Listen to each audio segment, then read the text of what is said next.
പൂരാകുരുക്കായി തൃശൂർ കോർപ്പറേഷന്റെ multi level car parking.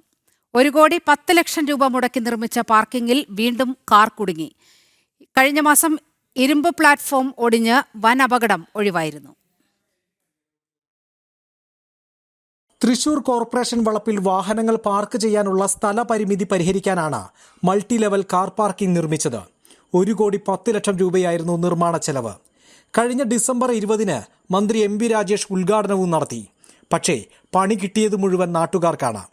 കഴിഞ്ഞ മാസം കോർപ്പറേഷനിലെ ഒരു ഉദ്യോഗസ്ഥന്റെ കാർ പാർക്ക് ചെയ്യുന്നതിനിടെ പ്ലാറ്റ്ഫോമിന്റെ 13 കമ്പികൾ ഒടിയുകയും കാർ ചെരിയുകയും ചെയ്തിരുന്നു.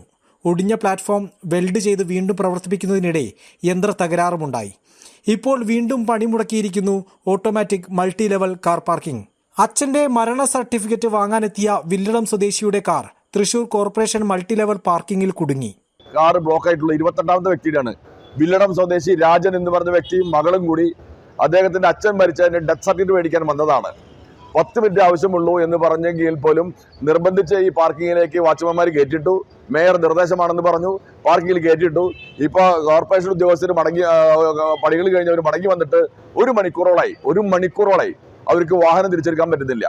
ഇവർ പല രീതിയിൽ ശ്രമിച്ചിട്ട് പോലും വാഹനം അതിന് താഴ്ത്തി കൊണ്ടുവരാൻ സാധിക്കുന്നില്ല. ഇത് 28ാമത്തെ വ്യക്തിയാണ് തൃശൂർ കോർപ്പറേഷന്റെ പാർക്കിംഗ് ഏരിയയിൽ ഈ ബ്ലോക്കിൽ പെട്ട് നിൽക്കുന്നത്.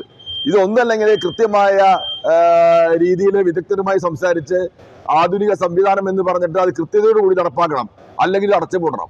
3 നിലകളിലായി 12 കാറുകൾ പാർക്ക് ചെയ്യാവുന്ന സംവിധാനമാണ് ഇങ്ങനെ പണി മുടക്കി പണി തരുന്നത്. നേരത്തെ പ്രശ്നങ്ങളുണ്ടായപ്പോൾ പരിഹരിക്കാമെന്ന് ഭരണസമിതി ഉറപ്പു നൽകിയിരുന്നുവെങ്കിലും ഫലം കണ്ടില്ല. ഇതിനു പിന്നിൽ കോർപ്പറേഷന്റെ കെടുകാര്യസ്ഥതയും അഴിമതിയുമാണെന്നാണ് ആരോപണം. ജനം, തൃശൂർ.